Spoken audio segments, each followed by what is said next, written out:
pretty much that Tua was going to get a deal. We weren't quite sure what the number was. I'm a little surprised he didn't reset the market, but we'll get more into it. Shady, what's your reaction to Tua's new deal?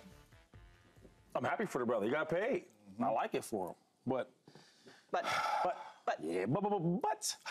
we're getting to a point now where it's like you could be a really good quarterback and get elite great money, right?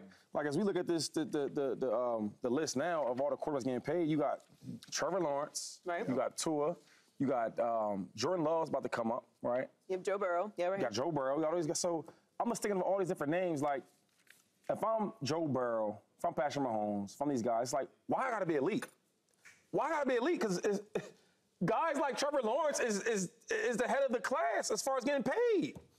And it's like every other position, they don't go through this, right? We just had a conversation earlier about Brandon Ayuk. Really, really good wide receiver, right? All pro, hard to do. What do you have, 1,500 yards, Dave? Yeah, something like that. But if he said, hey, I want to be the highest paid wide receiver. We got a problem. Whoa, wait, got a problem. Jamar Chase, I don't care what he got going on, right? A couple more years left. If he wants to be the highest paid wide receiver, it's a problem. CeeDee Lamb, right? If I want to be the highest paid wide receiver, it's a problem. So every other position other than the quarterback has to go through this. If you think Justin Jefferson's a lot better than CeeDee Lamb or however you see it, they both are elite. Yeah. So how it should work is the elite should jump over the elite. That's how it works. The quarterbacks, it's not that. Like, Tua's a good quarterback, but to be the top 3 highest paid quarterback, does that even make sense? All I'm saying is that the way the NFL is going, it's going the wrong direction. We're only worried about one position. We live in a real world. I'm not even making this up. Where guys like Josh Allen, Lamar Jackson's, Patrick Mahomes, they're in an era where where Trevor Lawrence makes more money than them. It's crazy. It's really crazy. I'm not surprised he got a deal. And if he did reset the market, I wouldn't be surprised. I'm actually surprised he didn't jump Trevor Lawrence. He should have, right? Yeah, I mean, based off of the way that the quarterbacks are getting paid, it would make sense to me that he would jump Trevor Lawrence in average annual value. We just showed the list. It's Trevor Lawrence, Joe Burrow, then Tua, Jared Goff, Justin Herbert, and so on. That part of it is surprising to me. I knew that Tua was going to get paid, and he should get paid. Tua stabilized the organization. They've been to the playoffs the last 2 years. He's the next man up. Yep. He's answered the question, at least last year, of health and what he's capable of doing. Do they have steps they need to take as an organization? Do they need to do better in the postseason? Sure. Yes.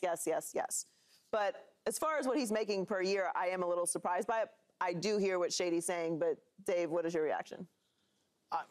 My main reaction from this, and I'm with you, Joy, I am surprised that it was this easy, basically, because when Trevor Lawrence's deal came down, I looked at it, and I've come on this show. You guys know I like Trevor. I looked at it, and I was like, by any objective way you want to look at this, Tua has had a better career to this point and has done more for the Dolphins. I thought that this would be a real sticking point, and maybe this would get drawn out. So for it not to be, and for Tua to comfortably settle in at the 3rd highest salary, I look at it as we get so caught up in how much conflict there is with these negotiations of like, give me my money, I might hold out, I might not show up to camp, and teams playing hardball. A lot of turnovers by Trevor. Come on, look at this dude. It is incredibly impressive that the Dolphins and Tua got into camp and agreed on a number where, yes, Tua doesn't have the highest salary, but Tua also gets one less deal. And maybe that, or one less year. Yeah. And maybe that is, it's good for the Dolphins in the sense of, again, Joy, you mentioned the injury concerns from 2022. Maybe that makes the Dolphins feel better. It also makes Tua feel better by saying, hey, I have one fewer year to get back to free agency, to get my negotiating power back. And so it feels like a win-win for the player and for the organization. I do have some conflicting thoughts about what Shady said, but if James wants to sound off first. I want to hear it, too. I want to hear what you think. James, we got a lot of time on this block. I do think you're right, Dave. The years is very interesting, and that probably was, Shady, you say this all the time when it comes to negotiating deals. Both parties should walk away feeling a little disappointed. Like that means that you had a good negotiation. You gave up some things. I gave up some things, and we met somewhere in the middle. Now, obviously, we're discussing the number being a little too high, depending on how you feel about Tua. But James, what's your reaction to Tua's deal? I mean, I'm happy for Tua. I'm happy for anybody that gets paid in the National Football League. These owners make a lot of money. I'm happy for anybody. But I'm with Shady because at the end of the day, this ain't gonna stop. Because now Tua's here with 4 years, 212, which means Jordan Love is seeing this, which means Dak Prescott is seeing this, so it's too late to go back now. What I do not like about it is, for every other position, you get paid off of your play and how you play. Forget the value, forget all that. You get paid of how you play and how good you are at your position. And we have people in our league that are elite at their position, and you're worried about other positions that might not be elite because you have to pay them. If the Niners did not have to pay Brock Purdy down the line and be looking at that number, Brandon Ayuk will be at practice right now with his money that he has earned. But you got to pay the quarterback all this money, and now you are looking at it like, okay, maybe we can't pay him that number because we have to pay the quarterback this number, and the quarterback is not better than Brandon Ayuk at his position. So it's really disappointing because I want the owners to spend all this money, but spend it on other players too. Right. I believe Tua is a $40 million quarterback. I believe Kirk Cousins is a $40 million quarterback. I believe Trevor Lawrence is a $40 million quarterback. I don't put Trevor Lawrence and Tua in Josh Allen and Patrick Mahomes and Joe Burrow conversation. And you can tweet me with all the numbers you want to tweet me about. I'm watching the game, and they don't look like them other dudes playing the quarterback position. They don't. Those dudes are elite. So numbers, you could put Tua's numbers, and you probably could say his numbers is as good as Patty in this area, and his numbers as good as Joe. And all that's true. But when they play the game, we know who clearly is the better quarterback and who should be making the most money. These quarterbacks that are really, I ain't going to say average, but good quarterbacks in the middle of the pack of the NFL should be getting the middle of the pack money at the quarterback spot to pay the other players on your football team. And that's all I'm saying. My thing is treat the quarterbacks like you treat every other position. That's all. Treat other positions like you treat the quarterback. That's all I'm trying to say, because if you really look at it, like, why the hell be great then? Where everybody's talking about be great, right? Kobe Bryant, the Mamba mentality, be great, be elite. Do I have to be that? Because if I could be good or above average and get elite money. You get what I'm saying?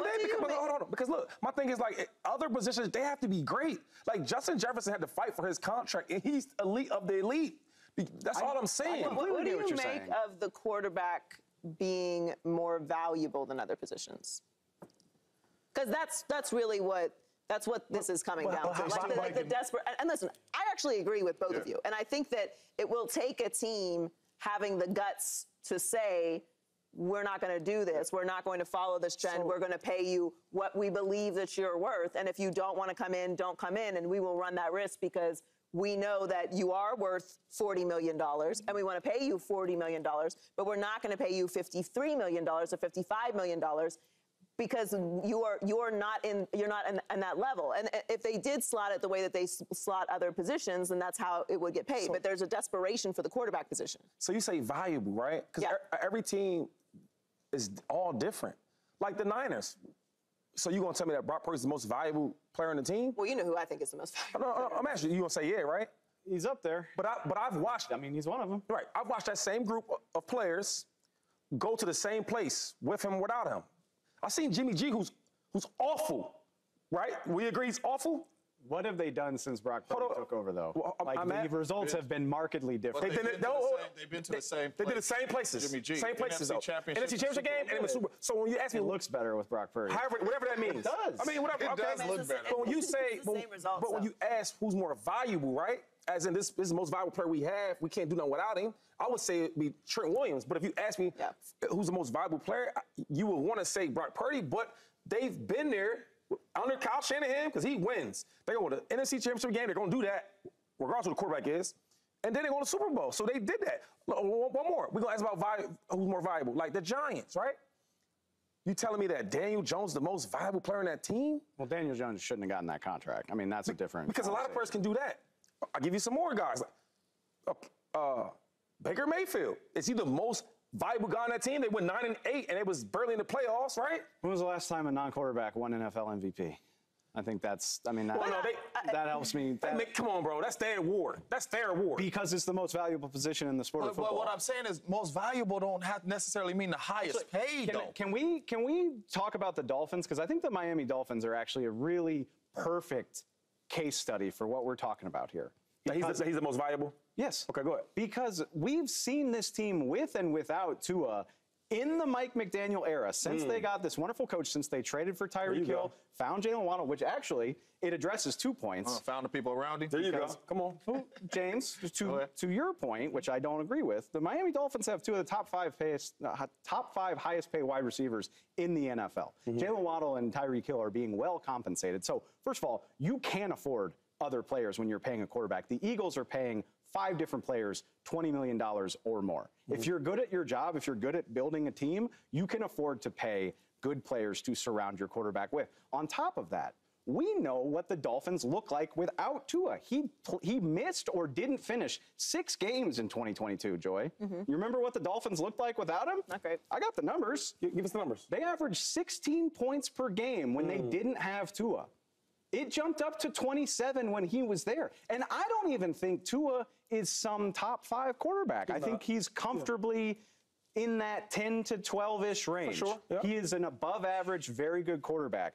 But he takes the Miami Dolphins to another level. He makes them a 3 straight winning record team, a 2 straight playoff appearance team, one of the most fun, explosive offenses. Without Tua, or at least without a good quarterback, Tyreek Hill and Jalen Waddle are doing cardio at Hard Rock Stadium. And that is the crux of this, Shady, is would you rather trust that you can find the next Tua or pay Tua? So, Joy, when was the last good Dolphins quarterback before Tua Tagovailoa? It's been a very long time. So can I respond? A long time. So I let you eat. You did your little thing. That's a long you got the little time. stats. I love all that. So let's play the same game, right? So you said the Dolphins without Tua, their numbers were 16 points a game. Not that good, right? Not very good at all. What's Tua's numbers without that coach and without Tyreek Hill? I'll let you talk about it.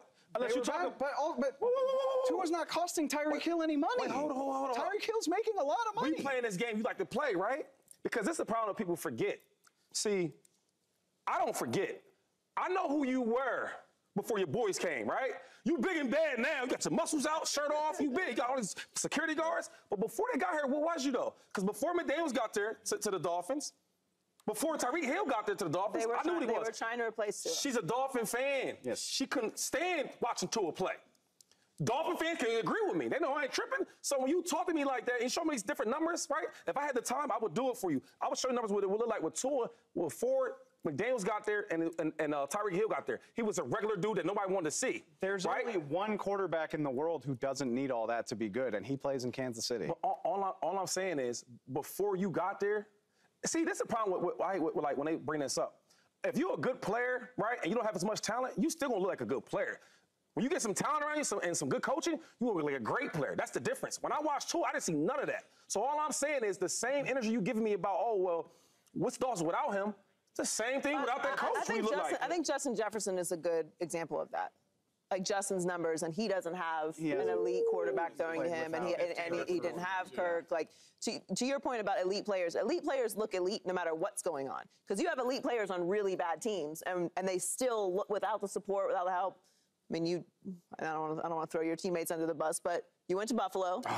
You weren't in the same situation as you were in Philly, and you still got busy, as you like to point out. So elite players are always going to look like elite players. I think what the difference is for me with quarterbacks is it's not that quarterbacks aren't the most valuable, because literally we know that there is a complete desperation. We can see the difference between when a regular starting quarterback, even a good to great quarterback, we can bump that down to just a regular guy not being there, and the drop off between your starter and not starter can be completely dramatic, and it's very, very hard to replace the quarterback position. So it's not that I don't think quarterbacks should make more, but I do think that what's happened, and I also don't think that Kyle Shanahan, there's not like a Kyle Shanahan store. Like he's one of one. Like those type of level of coaches are also very hard to find.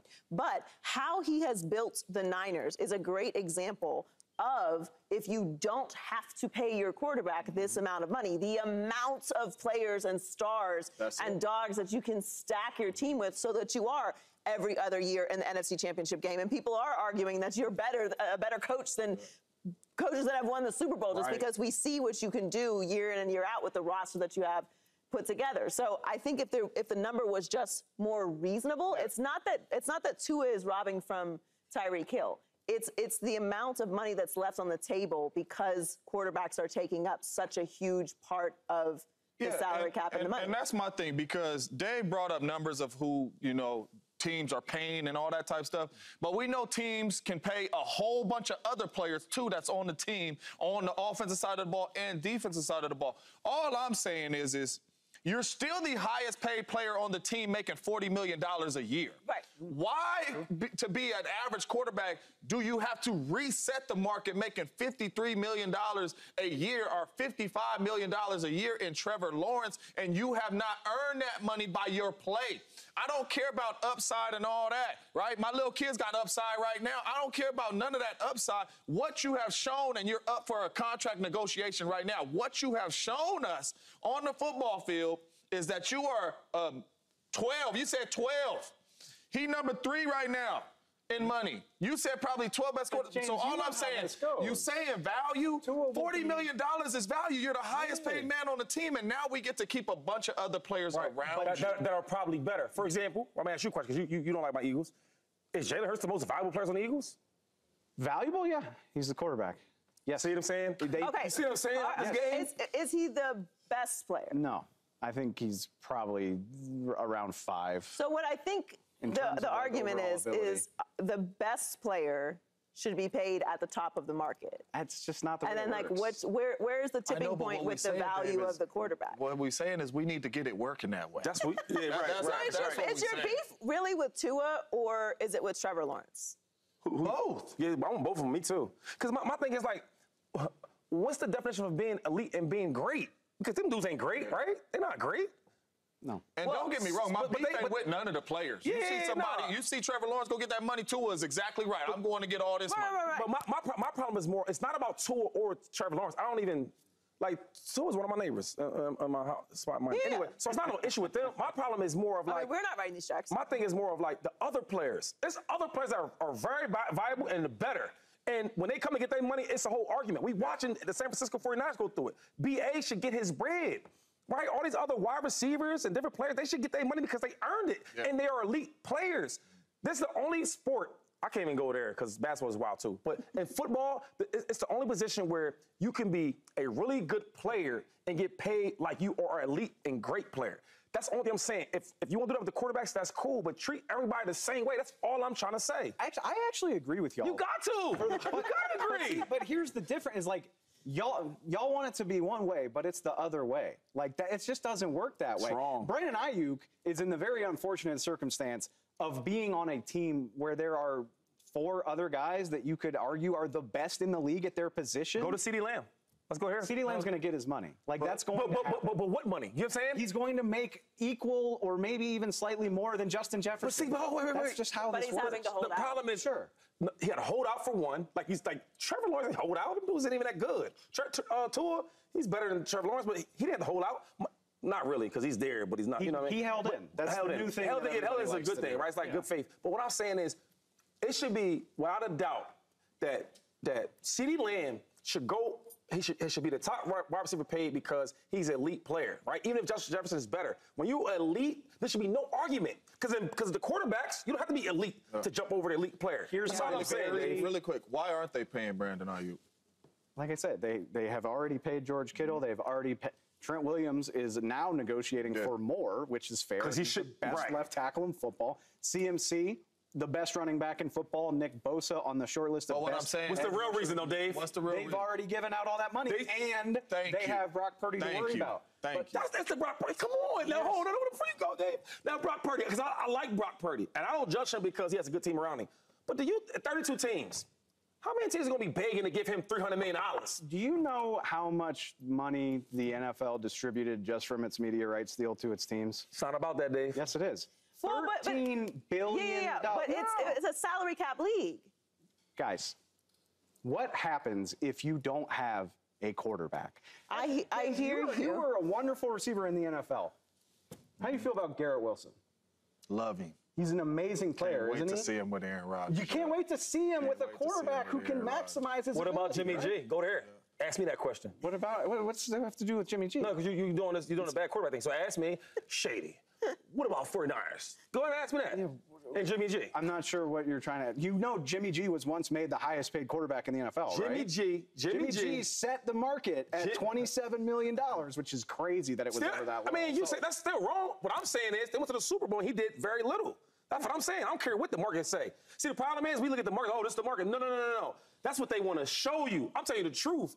Show the market for everybody. That's all I'm saying. Quarterbacks, get your money. You average, you get top money. That's cool. I'm cool with that. Do the same for every other position. That's all I want. That's all I want.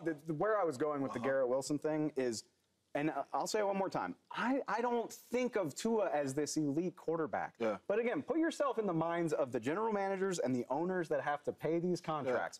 Yeah. Would you rather pay this price for a good to a very good quarterback who can get the job done, sell tickets, get people excited to see your games in prime time, sell jerseys, or do you want to watch your other assets run cardio in your stadium 8 times a year because you don't have the right guy? You want to pay your quarterback. But why does it have to be top of the market money? That's I brought this up the other day, Dave. Sam Bradford. Made a lot of money. Coming out of college, right? Made more money than any of these quarterbacks that played really good football at a high level. He walked in, did not throw one pass in training camp, and was the highest paid quarterback. What did they say? No. We can't do it that way no more. $30 million for if you in the first round, whatever, first pick, whatever. All I'm saying is, can we get it changed? You can be the highest paid quarterback on the team with $40 million. If you guys want to create a separate cap for the quarterback position, I'm all in. Why does it got to be separate? However you want to change the rules, but these are the rules that we are working with. No. This is the negotiation tactics that teams are bending to. But nobody has to bend to it. No. Of course, these are not rules. Right. Rules mean rules. There's punishments for it. There's consequences to it. This is just what's happening. And it doesn't happen with any other position. To Shady and James's point, if you put up these numbers and we can compare them to your peers and they slot in at a lower rate than the guys who are above you in those numbers and success and accolades and MVPs and postseason wins and all those things, you will be paid accordingly. You're still going to make great money. You're just not going to be the highest paid player in the league when you are producing middle of the league. And now I could pay your other brothers. We still gonna spend the money, but now I could pay these other positions. Yes, you can pay the other positions, but also if you aren't that good, then you're not hamstringing the organization so badly that we have no choice but to continue paying you and letting other people go. As somebody who nerds out over this stuff, clearly, nothing would make me happier than if an NFL team had the guts to say, thank you, but no thank you, go play quarterback for somebody else. Maybe the Cowboys will do it with Dak. Maybe the 49ers will do it with Brock Purdy. If anybody should have confidence that they can find another great quarterback, it should be Kyle Shanahan. But all the evidence we have so far suggests that teams feel differently than y'all. And I'm just trying to say, I'm glad Tua's deal is done. I've been saying Tua is the franchise quarterback. I don't want to watch the Dolphins without Tua, and this is how it's working. So I am in no way surprised that this is the money that he got. And the Dolphins were not going to sign him. But this is how it's going right now. One more question real quick. Because we keep on saying, potential and upside. Trevor's potential. Okay. Tua has proven things. Tua led the league in passing. The highest paid quarterback is potential. And most valuable and all that. We keep on saying all this stuff to get people paid. What is it equally? Well, I mean, it depends, especially from the ownership's perspective. It's more complicated and nuanced than just wins. Are you relevant? Are you getting primetime games? Buying relevance. Are you selling tickets? Are you have people signing up for season tickets? There's more to it from a branding, marketing, business perspective to have a franchise quarterback or a face of your organization than just what results are you getting. Subscribe here to get the latest from Speak and go watch a few segments from our other shows on FS1.